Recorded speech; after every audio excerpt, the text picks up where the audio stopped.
live from Sanchez Studios, the Sanchez Sound Studio from South Texas. Welcome one, welcome all to the Mr. Sanchez Rock and Roll World History, starring yours truly, Mr. Sanchez, right there. Starring our very own classroom. Welcome to Mr. Sanchez Rock and Roll Classroom.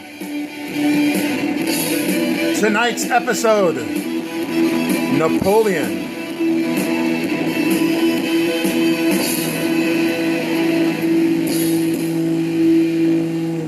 There you have it. That's the world's greatest 1-minute song. Written, performed, and engineered by yours truly, Mr. Sanchez, in the Sanchez Sound Studio. Let's start the show. All right. Before we get started, I'd like to thank Ms. Susan M. Poger from Horace Greeley High School, Chappaqua. Teachers, we do have teachers that are watching. Teachers, if you want a great PowerPoint source, go to Susan M. Poger's PowerPointPalooza.net, I think. She has many free PowerPoints, and they're all very excellently done, so we would like to thank her for all the work that she's done for history teachers. Okay, Napoleon. Where can we start? Napoleon's earlier career. First of all, let me just say, first thing, he was not short. Okay, he wasn't tall, but doesn't mean he wasn't short, very short, not very short, not tall, but not short, wasn't the tallest guy. Fake news, he was not short. He just wasn't tall. Modern reckoning historians think about maybe 5'7". Anyway, we're talking about an enigmatic leader, definitely the face of the French Revolution. Famously said of the revolution, "Je suis la révolution," which you're a genius. If you're a genius, you know what that means. Or if you speak Spanish, "Je suis la révolution." Yo soy la revolución. We're talking about a person in world history. More books have been written about Napoleon than any other person in world history except for Jesus Christ. So we're talking about a bold historical character. All right, so now we established that he wasn't short, he wasn't French. He was born in Corsica, an island in the Mediterranean of somewhat of a, some say poor family, some say middle class. Anyway, he doesn't learn French until he's 10, and he goes to French military school, where he's bullied for being Corsican, for speaking with a accent, and because he's tidy. He's very neat. He's not short, but he was bullied nonetheless. He was known for being a great history student. He loved to read about history. All right, we'll talk about his early campaign in Italy, where the people of Italy like him very lot because he speaks Italian and he has that Italian-sounding name. But he may have gotten his notoriety as early as 1795 in a rebellion against the convention where, as a young artillery officer, Napoleon gave French citizens a whiff of grape shot, which means he shot them with a cannon. He was really good at that. He was an artillery officer. All right, 1798, they tried to quell the influence of England in Egypt. So we have Napoleon in Egypt fighting the British. One of his officers, scientists, historians working with him, Napoleon sees something shining in the desert sand, and he goes and investigates, and it's the Rosetta Stone. So here we have a picture of Napoleon in front of the Sphinx. More fake news. He did not shoot off the nose of the Sphinx. That never happened. But what did happen is that because Napoleon was such a great student of history and art, that he stole a bunch of art. You can see it. It's in a little museum called the Louvre in Paris. All stolen art. We're going to compare Napoleon today with another European conqueror of about 120 years later, who also wanted to conquer all of Europe and steal its art. So here's Europe in 1800. A lot of countries are fighting against France. 18th Brumaire is a famous... The 18th Brumaire, first of all, nobody can understand what that is. The 18th day of the French Revolutionary month of Brumaire, which we now know as November 9th, 1799. Here is where Napoleon uses his celebrity status and his fame to take over the government of France in what's called a coup d'etat, which is French for a military takeover, because he was a military guy. November 9th, 1799, the coup d'etat. Because Napoleon wants to conquer Europe, he wants to do what Julius Caesar couldn't do. Julius Caesar could never conquer all of Europe. He tried, couldn't do it. So he's going to try to do that. And because he's such an admirer of Julius Caesar, that he gives himself the title of Julius Caesar, making himself consul, and then consul for life, like Caesar, and doing what Caesar never got a chance to do, and that is name himself emperor. This is the government of the first consul. There's Napoleon, always preferred to be in a military uniform. He was a genius. That he was. And he liked to gamble on the battlefield. A lot like his hero, Julius Caesar. He establishes the Bank of France. There's still to strengthen the economy. He repairs divisions with the church in the Concordat of 1801, making Catholicism the official language of France once again. He actually, I like this. First he invited the Pope, and when he said no, he kidnapped him. That's really gangster, right? Put him under house arrest. It's like, no, you will sign this paper. The lycée system, very simple. It's French high school. He made high school available for everybody. Legion of Honor and Napoleonic Code, which is a legal code. There's a lot of Romanization going on here, right?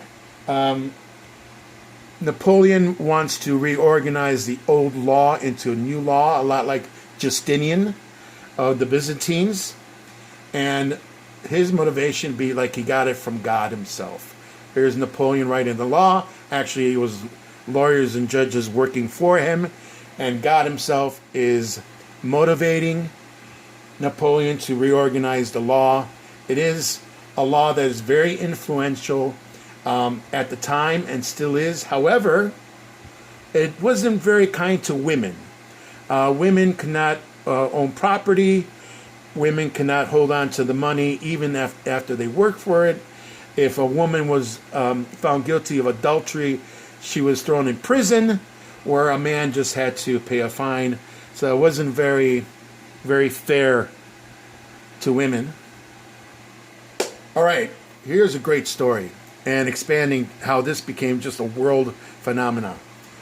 There used to be a French colony in the Caribbean that's called Santo Domingo. It was this part of the island which is now Haiti.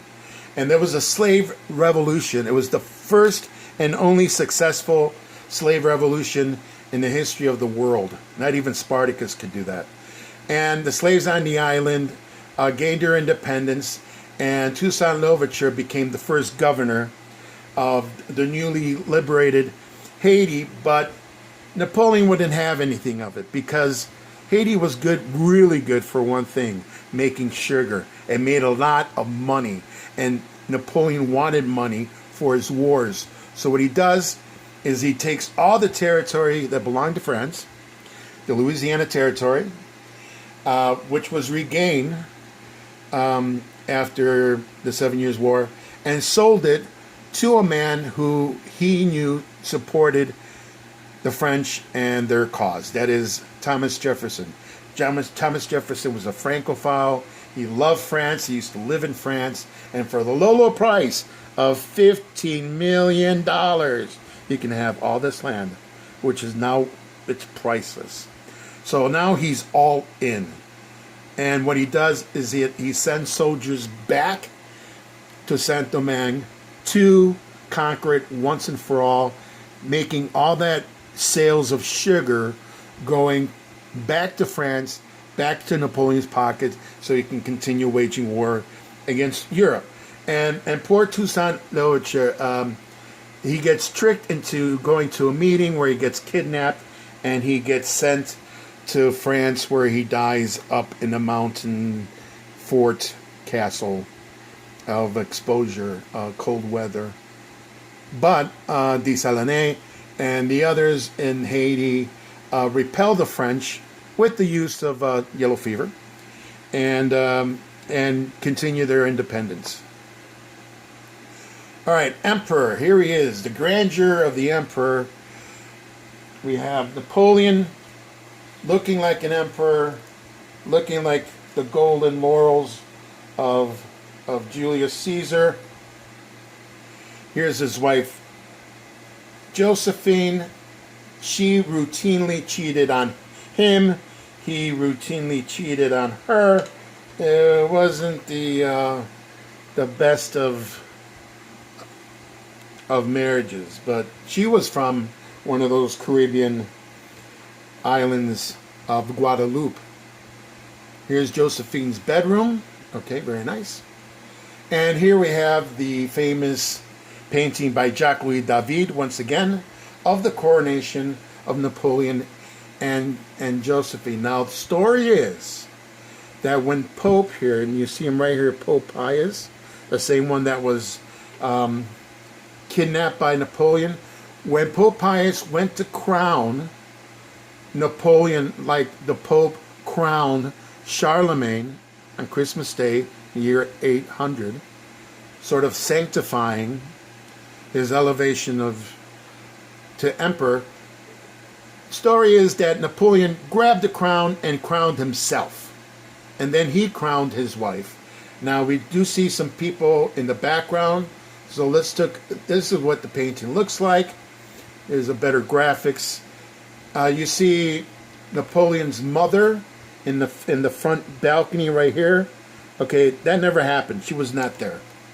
But who was there? And up in the second balcony, we see up here, he puts himself in his own painting. We have Jacques-Louis David.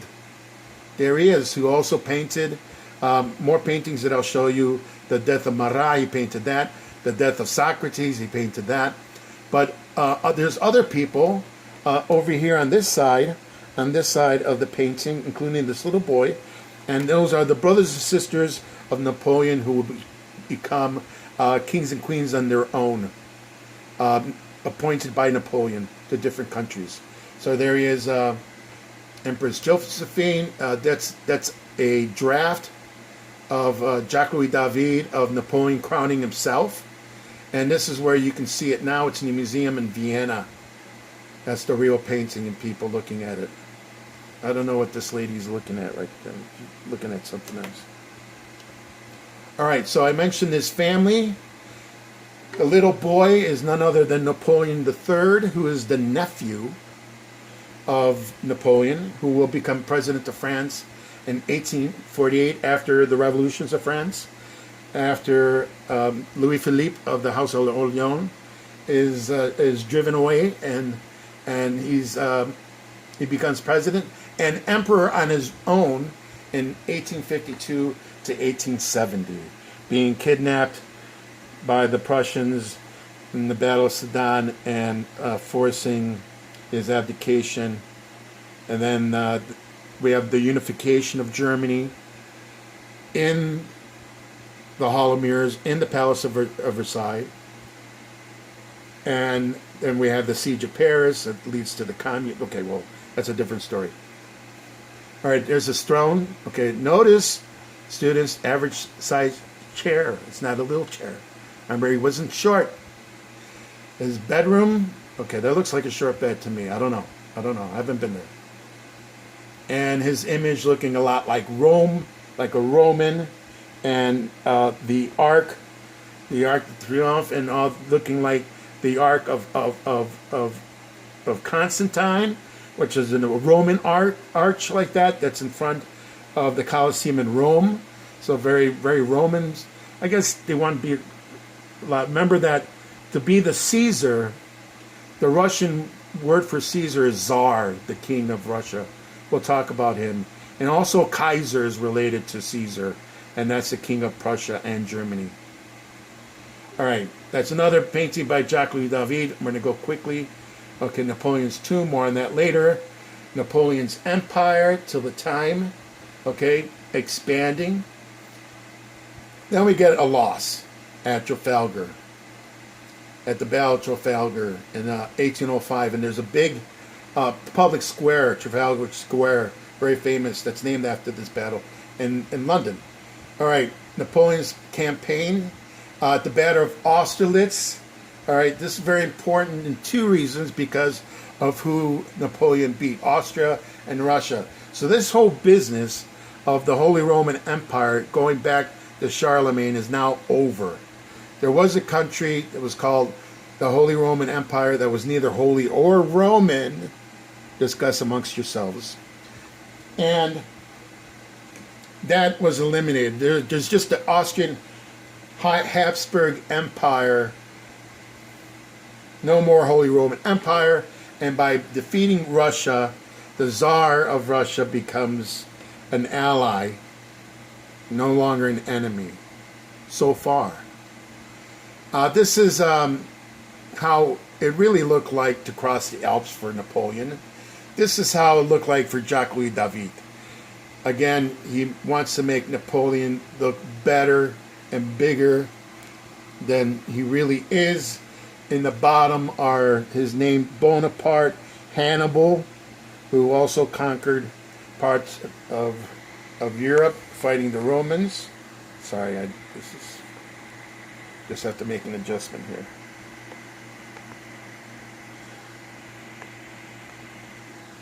We at Sanchez Sound Studios are committed to bringing excellence to our videos. And you have, okay, so you have Hannibal and you have Carolus Magnus, which is the Latin name of Charlemagne. This is, I looked in the internet and I found other renditions of the famous painting. I found this one, and then there's this one, haha. And then this one, yeah, that's kind of cute. This one, okay. The continental system was a union of all these countries, primarily against the British, to block them out using trade. So here's a France and its allies, and the continental system is trying to block out the British. And this is a phenomenon that happens again in World War II. Very interesting, where once again Britain stands alone. This is a British cartoon. This is what the British thought about Napoleon, that he was some sort of spawn of the devil or something like that. And that's where the rumors came about. It was a propaganda, British propaganda, that Napoleon was short. Okay, that wasn't true. Okay, introduces legal reforms, revolutionized tactics, the modern era, remember for being short. Again, it's the point of view. Here we have two very different people. Queen Victoria and the migrant mother of the Great Depression. They're looking at the same thing, a Big Mac. But they're looking at the same thing in a different point of view. So, of course, for the British, he's going to be evil. But for someone like Jacques Louis David, he's bigger than life. All right, there he is in all his grandeur. And here comes the divorce. So he divorces Josephine because he didn't have a son, and he wanted a son. But also Josephine was not a royal. So if he was to have a son, he needs to find a princess to legitimize his family into royalty. And what is the old royal family in Europe? The Habsburgs. The Austrian Habsburgs that are related to the Spanish Habsburgs and Carlos V and that whole lot. So he finds the Princess Marie Louise of Austria, and they get married in 1810. And what he's looking for is a son. Do they have a son? There's their marriage, okay. Catholic, very Catholic. And yes, they do have a son. His name is Napoleon Francis Joseph Charles Bonaparte. Born in 1811, dies in 1832. So he dies young, and he was king of Rome for a while. But, every time I see this picture, I always ask my students, look at this kid's head. Look how big his head is. Would you rather have $1,000 or this kid's head filled with nickels? I don't know. It's a good question. He looks like an alien. Ugh. Okay. Right. This is, I'm going to take a little break here. And John Prine passed away last week.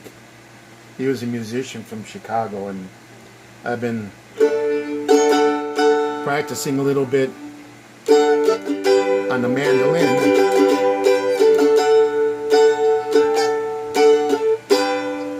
John Prine had neck surgery. You can see in this picture that when they removed the tumor from he had cancer, the tumor from his neck, they removed a lot of tissue, and that's why you see him like his head's kind of hanging down like that. So that's why he looked like that. But he was sick, and last week he died last week. His wife got sick with the coronavirus first, and then he got infected, and he just wasn't strong enough to fight it, and he died, and I'm very sorry for that, because in being a musician around the Chicago area, everybody knew who John Prine was. He's the kind of guy who made it to fame and stardom, and that's how we remember him. So I'm just gonna have a little tribute to John Prine, very short. This is a song called "That's the Way the World Goes Round." That's the way the world goes round. You're up one day, the next you're down. You're an inch of water, you think you'll drown. That's the way the world goes round. And that's the way the world goes round. Rest in peace, John Prine. All right, back to the show. Okay, if you want to see a video of John Prine, you can find him on YouTube playing this very song with Stephen Colbert. Okay, back to the show.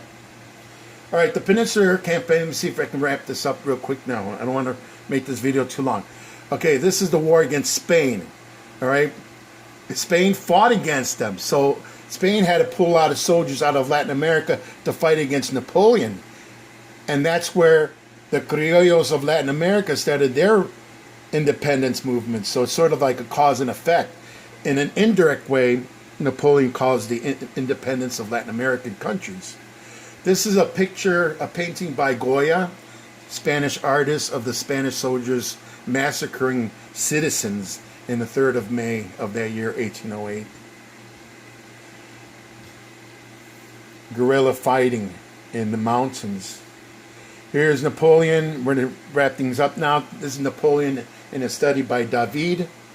And this is a perfect example of how Napoleon, either through neutrality, allies, or out conquest, has everything. All of Europe, except for Britain. And this reminds me of Hitler, who I'm going to compare Napoleon and Hitler. Hitler, either through conquest, allies, or a treaty, Hitler had a similar situation where only Britain stood alone. Here we have Napoleon's family. I mentioned that his brothers and sisters were placed as king and queens of these different countries. So here we have Napoleon. Here's Napoleon here. Here's his son with the big head. And this is his brother, Louis, and his nephew, who will become president and emperor of France as well. This is Napoleon's family. This is Napoleon's family. Normally, I would show you a clip of Napoleon, a very funny clip, but I can't show you that because of copyright issues. So we'll move on. Okay, I just showed you that. Now we have the biggest mistake of Napoleon, which is going into Russia. If you go to Russia, don't go in July. As soon as the snow starts to melt, take off. Boom, you go. March, April. That's when you go into Russia. You don't wait until July. I wonder, someone else made the same mistake of attacking Russia at the wrong time. I wonder who it was. Oh yeah, Hitler. So when Napoleon gets to Moscow, he finds that the Russian people have burned it. And this is why they burned it, because Napoleon never brought food with him. It is said that his army can march onto a field, slaughter the cow, cook it, roast it, and still stay in cadence marching. That's a army that fed as it marched to the country it was going to conquer. Everywhere they went, they would just raid the farms. They just ate on the go. But the Russians gave them nothing to eat, and more importantly, nowhere to stay, like some kind of shelter. All the houses were burned, no shelter against the cold. Moscow is on fire. So with nothing there, and his soldiers either running away or dying, starts the long retreat back to France. So there's one famous painting. Here you see as many, some historians say 600,000, and the Grande Armée started. They go all the way back, and how many return? Something like 10,000. All right, here's how big the army was when it first took off, and this is how small it was when we came back. So I did the ratios on this, all right, on the famous retreat by Napoleon. Yeah, once your soldiers start looking like frosted mini wheats, okay, that's bad. In one day, 20,000 of the horses died in one night. Soldiers were using them to eat.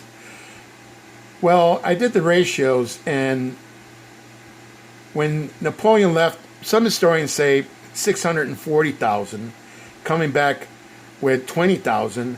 So I did the math, and that's about 32 to 1. So 32 is like a good size number of a classroom. That's as if my classroom, I'll put you in a comparison here. Napoleon going to Russia and losing almost everybody, it's like me taking a 32 student class on a field trip and returning with one student. All right, that's how horrible it was. Take Russia, they said. What can go wrong, they said. One simply doesn't walk into Russia during the winter. It wasn't the Russian soldiers that defeated Napoleon, it was the winter. And as a side note, if you want music, the 1812 Overture, written by Tchaikovsky. It's a great composition, very famous. It's about this event. Of course, nowadays, we have mountain warfare training located in Bridgeburg, California. The United States Marine Corps has a training center up there that I had gone, and I served in an advanced logistical base. That sounds like fun. I was the only corpsman on the side. I was the only medical official on the side of a mountain with a bunch of Marines. And the Marines would go out and train, and their camouflage, and they'll take their rifles out and shoot at targets and stuff like that. So when I was with the 1st Medical Battalion out of Camp Pendleton, at my time, I was a Navy corpsman there, and I suppose like my staff NCOs didn't really like me because I would rebel a lot, and I was just really causing just too much problem. So whenever there was an additional duty and someone had to be sent somewhere, it was always me. It's like, yeah, send Sanchez. Let's get him out of here. So every time they needed a corpsman for mountain warfare training, they sent me. Desert warfare training, they sent me twice. Engineering, they sent me. They sent me to, I don't know how many times they sent me to NBC warfare, nuclear, biological, and chemical warfare. But at the end of my enlistment, I ended up being the most trained Navy corpsman in my battalion. So they said, they sent me down with a Navy detail and said, we're prepared to offer you $30,000 if you re-sign a new contract with the Navy. And I said, but I'm already registered at the University of Illinois. I'm going to college. And they said, okay, $40,000. I was like, then I said, I don't think you understand what I'm saying here. I'm gone. I'm going back home. I had enough of that. But it was, I enjoyed my time in the military. I have a lot of great stories to tell. And if I had to do it all over again, I would. All right, let's bring it home now. All right, the Battle of Dresden is probably one of the last victories for Napoleon. And this is how he solved the food problem by introducing canned food. Napoleon's army invented canned food. It just lasts a lot longer. At the Battle of Leipzig, he lost that one. First they said, all these countries said, okay, Napoleon, you can stay emperor, just stop making wars and do it. We tell you, like, well, I'm not going to do that. So they went one last battle, or second to last battle. Napoleon loses, he's forced to abdicate, which is sort of like resign. And here's his signature. So now they force him on an island, like house arrest. And that island is called Elba. It's right off of Italy. And the older brother of the dead king, Louis XVI, is now the new king. It's a constitutional monarchy, but there he is. Born Louis Stanislaus, the older brother of Louis XVI, he was the Comte de Provence. And he died in 1824, and his younger brother, Charles X, the Comte d'Artois, became king, the last Bourbon king, and he was even more conservative and reactionary than any of the other Bourbons, and he tried to bring absolutism back, and the people didn't like it, so he tried to bring attention away to his problems by attacking Algeria, but by then the people were upset. So there was a second revolution, the French Revolution of 1830, where we have that great painting by Eugene Delacroix, where you have that woman that's carrying the French flag and her clothes are ripping off. A lot of people confuse that with the French Revolution of 1789. That's the French Revolution of 1830, and that's where we have a new king from another family, the Orleans family, and that's Louis Philippe, the son of the famous Philippe Égalité. Okay, how did we get here? You see, kids, this is a lot like being in class. I start with a story, and then I start drifting off, and I wind up somewhere completely different. Okay, so this guy is the king, but is Napoleon going to stay still? No. He escapes. The 100 days, he escapes. Historians still wonder how he did it. There's difference of opinion. But for 100 days, Napoleon comes back, and his soldiers love him. So let's go back to war. So the last one, it was Britain, Russia, Prussia, Austria, and the others who fight Napoleon in a small village in Belgium called Waterloo, June 18th, 1815. And pretty much Napoleon was confident that day because he was defeating the Duke of Wellington, no relation to the Duke of Weselton or Weaselton, whatever Frozen. I know. I never seen that movie. Now, it wasn't until the Prussians came late into the battle that turned the tide, and eventually Napoleon used his valued Imperial Guard to retreat. There's the Duke of Wellington. There's the battle. That's a video I was going to show you. This would have looked like an Instagram that day between Napoleon and Duke Wellington. And this time he said, "You're too dangerous now. We're going to put you in an island in the middle of nowhere. St. Helena." We're almost done here. And there's Africa. Africa's over here. South America's over here. It's like just a rock in the middle of the ocean. And that's where he stays. And that's where he dies. He dies May 5th of 1821. 32 years after the Estates Generales meet in 1789, March 5th, which probably started the French Revolution. La Mort, it says at the bottom, La Mort de Napoleon. He died of stomach cancer. Eventually his body would return. Now, revolution for history is a different definition than revolution in science. A revolution in science is a complete turn, 360 degrees. But you can almost say that this was the revolution because the French Revolution started with an absolute power, a system that one man had absolute power, the Bourbon family, the king, and finished with one man having absolute power and all the changes in between. So you can still call it a revolution for that.